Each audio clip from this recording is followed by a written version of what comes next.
Assalamualaikum warahmatullahi wabarakatuh. Kalian tahu gak sih tentang Syekh Abdul Rauf As-Singkili? Bagaimana identitas dan masa kecilnya? Selanjutnya ada pendidikan awal dan perjalanan hidupnya. Dan ada peran kesultanan di Arab. Karya-karyanya apa saja ya? Serta pengaruh dan wafatnya. Perkenalkan, kami dari kelompok 4. Selamat berpuasa. Nama lengkap beliau adalah Aminuddin Abdul Rauf bin Ali Al-Jawi Sumafansuri As-Singkili atau Al-Rauf bin Ali Al-Fansuri Al-Jawi. Beliau dikenal luas dengan gelar Tengku Syiah Kuala, yang berarti Syekh Ulama di Kuala.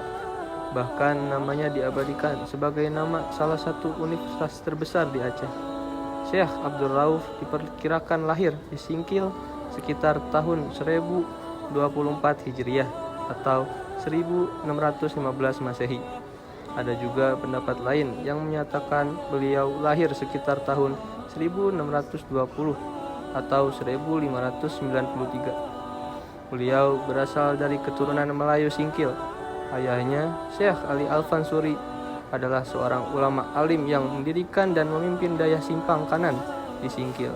Disinilah Abdul Rauf kecil mendapat pendidikan agama pertamanya. Sejak kecil, beliau belajar di dayah milik ayahnya, mempelajari bahasa Arab, ilmu agama, sejarah, mantik, filsafat, sastra Arab dan Melayu, hingga bahasa Persia. Beliau juga sempat belajar di dayah tinggi Syekh Syamsuddin As-Samantani di Samudra Pasai. Pada usia sekitar 27 tahun, yaitu sekitar tahun 1642, beliau berangkat ke Tanah Suci untuk melaksanakan haji sekaligus menuntut ilmu. Perjalanan ilmiah ini berlangsung selama 19 tahun. Syekh Abdul Rauf belajar di banyak pusat ilmu di sepanjang jalur haji. Yang pertama, di Doha, beliau berguru kepada Syekh Abdul Al-Qadir Al-Maurirah. Yang kedua, di Yaman, ia belajar di Moha, Zabid, Mauza, dan Ujail dengan sejumlah ulama terkemuka. Yang ketiga, di Jeddah, beliau berguru kepada Abdul Qadir Barhali. Yang keempat, di Mekah, beliau belajar kepada Imam Ali Tabari. Dan yang terpenting, di Madinah, beliau mencapai puncak keilmuannya. Dua guru utamanya di Haramain adalah Syekh Ahmad Al-Qushashi dan Syekh Ibrahim Al-Qurani yang memberinya ijazah tarekat Syattariyah. Peran di Kesultanan Aceh, Syekh Abdul Rauf kembali ke Aceh sekitar tahun 1661. Setelah kembali, beliau segera mendapatkan kedudukan terhormat di Kesultanan Aceh, terutama pada masa Sultanah Safiyatuddin Shah. Beliau diangkat sebagai Qadhi Malik Al-Adil, yaitu mufti besar kerajaan. Tugasnya adalah mengurus seluruh administrasi keagamaan kerajaan Aceh. Beliau juga berperan penting sebagai penengah dalam konflik ajaran tasawuf. Pada masa itu terjadi ketegangan antara paham-paham tasawuf tertentu. Syekh Abdul Rauf hadir membawa pendekatan tarekat Syattariyah yang lebih moderat, menyeimbangkan syarat dan tasawuf serta menolak praktik kekerasan terhadap pengikut Wujudiyah yang pernah terjadi sebelumnya. Syekh Abdul Rauf adalah ulama yang sangat produktif.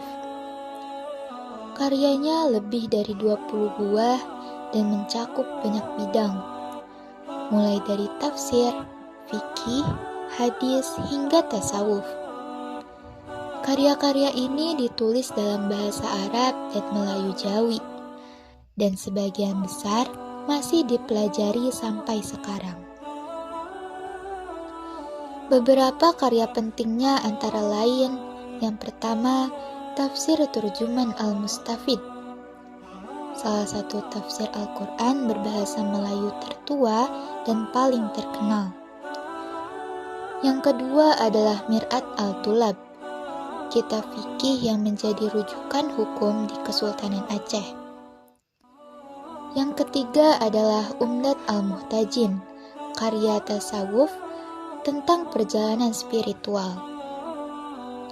Yang keempat adalah Kifayah al-Muhtajin, membahas dasar-dasar tarekat Syattariyah. Selanjutnya adalah Ma'rifat al-Iman, penjelasan tentang akidah dan keyakinan dasar dalam Islam. Yang terakhir adalah Daqaiq al-Huruf dan beberapa risalah tasawuf lainnya. Produktivitas beliau sangat luar biasa untuk ukuran ulama pada masa itu. Tidak hanya menulis, beliau juga membentuk jaringan keilmuan yang sangat luas melalui murid-muridnya. Beliau adalah orang pertama yang memperkenalkan tarekat Syattariyah di Indonesia. Melalui murid-muridnya, ajaran ini menyebar ke berbagai wilayah Nusantara, termasuk Syekh Burhanuddin Ulaka di Minangkabau, Syekh Abdul Muhyi di Jawa Barat, Muhammad Baba Daud Rumi, Tok Pulau Manis di Terengganu. Syekh Abdul Rauf wafat pada tahun 1105 Hijriah atau 1693 Masehi dalam usia sekitar 78 tahun. Beliau dimakamkan di Syiah Kuala, Desa Deyah Raya, Banda Aceh. Hingga kini, makamnya menjadi salah satu tempat ziarah yang sangat dihormati.